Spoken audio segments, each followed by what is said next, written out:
that has actually been at this point why we have, to the extent that we have now an outbreak in this country, could be largely attributed to the notion that the Trump administration did not want bad optics. And I think like as much as they want to frame this, the media does, I think it's quite possible that actual events on the ground are going to overtake any type of media narrative they're trying to drive. Here is a perfect example of that. This is, Rush Limbaugh has tried to make the case that this is nothing. And we see Donald Trump Jr. follow. We see Mick Mulvaney follow to the point where it's like all you need is a turn off your TV and you won't see anything. And here is Fox News. This is not Fox and Friends. This is Ed Henry and who else? I don't know. Two Fox people. Ed and Shannon show.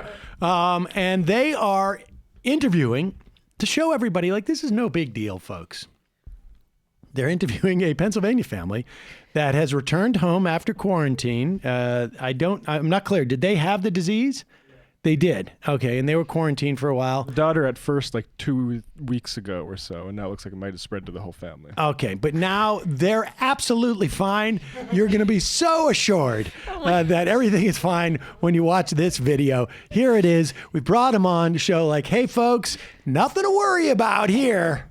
I think as time goes forward, hopefully doctors and scientists will get a better handle on the whole situation.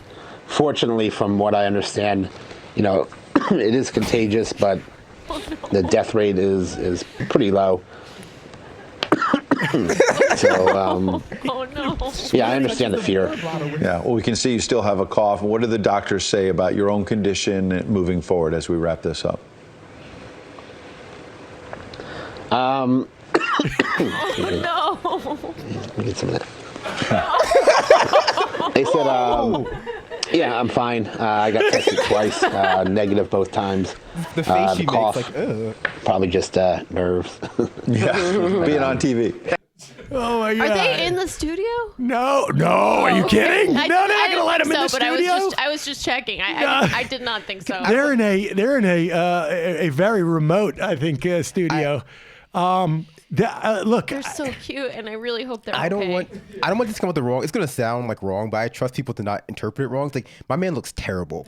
It's just like he looks like terrible. Sweaty. I mean, he could be just nervous. And a hoodie. Almost seems like they're being punked. Okay. Yeah. Look, there's three scenarios here. One is, and we got to say this, that is a comedian, and if he is, or like one of those, like the yes men type of guys, or the good liars, I think they were called. And if he is, that dude, honestly, like should be just give him a Netflix special, just a one-off, just so that he can you could replay that over and over again. I think it was exceptionally well done. The other scenario is, okay, she had it. He said he tested negative for it, so he's fine, and they're going to be fine, and they escaped the whole thing, and it is, in fact, he's just coughing because he's nervous. And then the third scenario is she had it, and now he's catching something, and they're sharing a water bottle, and they're not like he's got flop sweat, and like this whole attempt to make everybody feel like nothing to worry about here may have backfired. Yeah, recast that. If he's a comedian, then his daughter must also be one and in on the bit, because she has amazing timing otherwise. Because the face she made when he drank her water, and then she was like, it's like that's not good. Like, that's not good. She was good. I mean, the cough seemed let me have a little bit. Can we play that again? She's so small, and I just want to say one more time that I hope these people are okay. Oh yes, no, definitely. I don't want to laugh at something bad happening. No. I mean, cute. like supposedly they're out of the woods now. Oh, good. But this point, when he grabs the bottle and he says, "Let me have some," that to me makes me The feel death like rate is pretty low. Oh my God. So, yeah, I understand the fear. Yeah, well, we can see you still have a cough. What do the doctors say about your own condition moving forward as we wrap this up? Excuse me. Let me get some of that. They said, yeah, I'm fine. I can only imagine I can only imagine with like the look on the Fox News host face when he's doing this. Like what? Like I'm convinced that they walked off the set after this segment and they just went over to the producer and they got to go, what the are you doing? Yeah. Are you telling me we're putting that guy on to make everybody feel like there's no problem They here? have like snot running down their noses. Yeah, it's like it's a full booger situation. Total. He looks very haggard. Like, I mean, because he probably, honestly, if we're being like fair, he was probably in quarantine. He's been under a lot of stress. Absolutely. He probably got sick for something else because he's just under so much stress. But still, the optics are terrible. Yeah, let's be clear. This was done. They didn't bring these people. They don't bring the kid on to like. This is not a hard news segment where it's like we're going to get to the bottom of what it's like to be. This is bring the child on there because we want to show. We've been told by Rush Limbaugh that this is really just a ploy for the Democrats to make everybody panic. We need to show everybody that because this is a pure piece of propaganda that everything is fine. And I think like the thing that's so amazing about it is that hopefully these people are fine. But as a piece of propaganda that you watch, total fail. If they're not fine, like it wouldn't be funny. But if they turn out they're not, if they horrible, if they get put back in quarantine like the next week, that would just be like, whoa. Everybody in that studio, incidentally, also that would like shut down Fox News. But I mean, you're right. So like the narrative that Rush Limbaugh is trying to craft, because I listen to a lot of conspiracy theories about a lot of different, even about outbreaks and like everything. It's like he's trying to have it both ways. Like he wants to say it's not a big deal, but if it turns out that he's wrong in the future, he can blame it on the Chinese. It's like, we were wrong. It turns out that the Chinese created that's more of a that's kind of Rush Limbaugh impression. Anyway, we were wrong. It turns out that the Chinese, had built some sort of weird, a time delay into it, and that's why I was underestimating how insidious they were. But like that could because the first kind of narrative, it's not a big deal. Like you mentioned earlier, the suburban house mom population, it doesn't work on them. It's like everything becomes a big deal when you have a certain level of anxiety surrounding disease. Like the idea of outbreaks and diseases spreading is so deeply ingrained in the industrialization, urbanization of society. Like the fact that when we all came together was one of the first things. Like, hey, diseases might spread, and people leave. The people who go to the suburbs, like they do so to escape. Escape from stuff like that. They do so to avoid having to be on trains with people who are coughing and sneezing, and so their kids can be in these monochromatic like little like suburbs, and like it's not a good look. Although I think that there are, I'm not sure that this is true exactly, but I feel like I've heard about some like disease outbreaks in the suburbs like more because a lot of people aren't vaccinating their kids. Anti-vaccination. Yeah. Right. Yeah. Right. Exactly. I mean, but you can even loop that into this exact, conversation because like people don't vaccinate their kids because they don't trust the government. Yeah. And so like the kind of narrative that Rush Limbaugh is trying to craft is one that like centers, well, you can trust the Trump administration, if not the deep state. Well, the deep state, of course, the CDC, always the first place you go. When I think of like who's working with Chinese communists, I think of the CIA. I think infiltrate and control the narrative. That's what's on their little. That's why you missed the boat with the CDC. If Fox News and Rush Limbaugh really want to drive the point home that coronavirus is not a big deal, they'll all get infected with it on purpose. Yes. And then they can show us that they're fine. This is basically the same thing they did with waterboarding. They all Club Gitmo. Or like when what's his name drank a glass of fracking water. Oh my gosh. That was Or Flint water. I'm sorry. Obama. Yeah. Obama. Damn. Yeah. And I think What's one his of the name? executives were. All right. Also, this guy is apparently a real guy, and he has a GoFundMe set up for coronavirus-related costs. Yeah, Frank Aw. Wojcicki or something. I forget what his name is, but he's if he is a comedian, he's been fooling the media for about 2 or 3 weeks now. So Aw. he's a crisis actor, obviously. The Dems hired Frank Wojcicki. I don't know. I can't pronounce that. To go into Fox News to try to delegitimize it. What are the rules for child crisis actors? Oh, he's not. Are they only allowed to be on set? Yeah, they're tried as adults. this is really sad. This is coming from his Twitter. My father-in-law just died. My wife is alone in Wuhan. She can't even give her father a proper burial. I need to get her here. China has disallowed funerals as the and other traditional death rites. My wife can't hold a vigil as the people at the Myanmar base have agreed to help me hold a ceremony here. Thank you. That's why he was there in Wuhan. I mean, that's an example, even though the whole family fortunately is okay, of like the impact of this virus is that it's going to shut down a lot of things if it gets anywhere close to what is happening over there. And we're a global culture now. It's like, we do have very, very strict regulations, strict regulations on immigration, but for a lot of people, like this is a global, the economy, it makes it we're a global world. Well, that's what I was saying. They're going to go out there and they're going to say like, this is a function of immigrants and we got to close the border. All right, well, close the border. There is not a border, or if you're going to close the border, that means you close the entire border. You stop flights coming in from international flights. Yeah. You stop ships bringing in stuff, because there's merchant seamen on these boats and they could be carrying stuff. Everything's going to dock like 7 miles out, and we'll send dinghies out there to get the frozen carrots. And last Yeah. time I heard, our docks are incredibly poorly securitized. Oh, yeah. Yeah, I heard that. It's always been a problem Yeah. since 9/11. Well, I mean, since 9/11, people have talked about it. Well, it points to larger issues of globalization, right?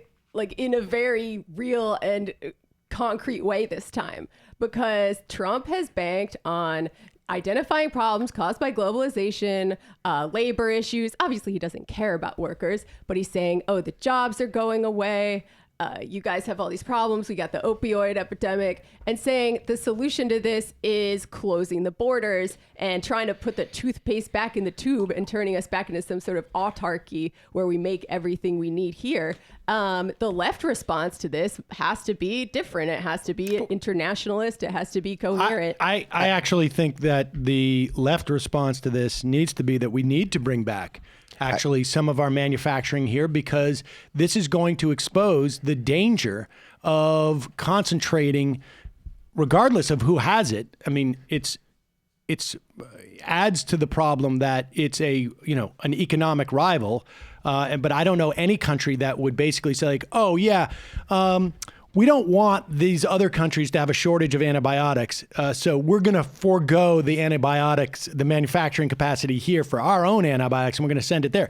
No, we do need, I think, every country that can produce their own should be producing it on some level because of this very reason, that you have these long supply lines, you have these just-in-time production things, and it's problematic. And I think we do need the capacity to produce our own, at the very least, drugs. I mean, things that are sort of essential to national security, not in a militaristic way, but in terms of like this is a national security threat. I mean, on some level. Yeah, or maybe just like the ability to organize production worldwide in a way that makes sense, rather than having just whatever's the cheapest thing to do, which is often, like you said, these global supply chains. So like if in the case of vaccines, it makes the most sense to have a vaccine factory in every country or what have you, maybe that should be prioritized over the profits of capitalists. Yes. I mean, it also makes sense, I think, to your point, Jamie, that we're such a globalized world in terms of how we like supply chains and movement of capital and even movements of like tourism and people, like maybe not immigration from the global south to the global north, but just the movements of people for vacations and cruise ships, Scientologists or not.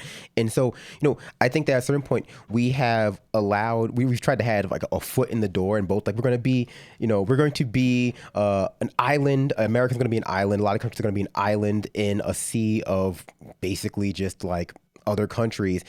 But certain things like climate change, like pandemics, they require a level of global cooperation that should be the standard and can't be mobilized quickly enough in times of crisis. I think is what my point. It's just like we need to start working towards at least a level of international cooperation that would facilitate dealing with these problems that simply cannot be dealt with as individual nations can. Because the global competition between China and America is another barrier to getting people help, to keeping people from having these kinds of things. I don't think these concepts are mutually exclusive. Exactly. In other words, if we were still producing, let's say, solar panels, which essentially, once the Solyndra became a big issue, our ability as a U.S. government to help subsidize these panels was just far outstripped by China. But that would be a good thing. And it would, in some ways, it's still a coordinated effort to fight climate change. You can have that level of coordination, but also say we need as a specific discouragement. In fact, I interviewed David Dane about this, and maybe we'll run this interview after Ring of Fire. He tells the story about his dad, a textile union rep, I think, outside of Philadelphia, going to Washington, trying to save the textile industry in the 70s, and the being told essentially by Democrats and by politicians, like, look, we need this to sort of raise the standards of other people's living around the world.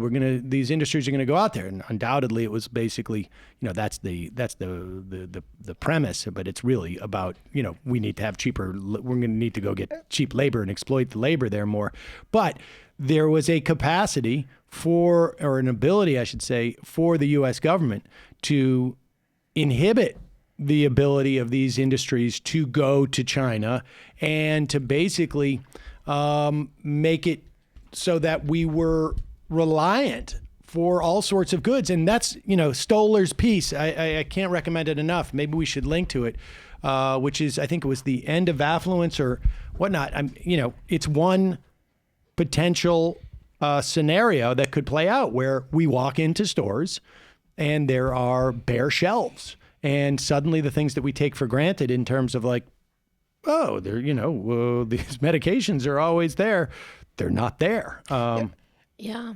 I was going to say, to your point, also to Jamie's, a way to avoid that and also to like make manufacturing back at home much more attractive that doesn't necessarily involve sort of punitive measures on other countries is to demand a certain level of quality of worker conditions in other places to drive up the cost of goods that way as well. So it can be like, if it makes less sense economically to have your factory in China because they have to pay people at a wage that isn't a slave wage, then, maybe you might just build it in Detroit again. Yep. I think you can do it from the tariff route. You can do it from like we're just going to tax it until it's the same price, or you can work globally cooperate and say, hey, you know what, China doesn't have to be a global enemy in this the 21st century rather. It can be a global partner. It can produce things there. We can produce things here, but flattening out or raising the bar or evening out the bar rather of like how workers are treated around the world can correct for this imbalance or this concentration of capital in one place. And like, well, that was the theory with NAFTA. I mean, that's why people were mad at Bill Clinton, because NAFTA was sold to people like, we're going to do this. And then we're going to add the labor and environmental protections afterward, which are going to sort of like provide that sort of like floor, which would theoretically give us some balance. And of course, that part of it never showed up. And that was also, one of the issues that was supposedly addressed in the USMCA, and I don't think it was, frankly.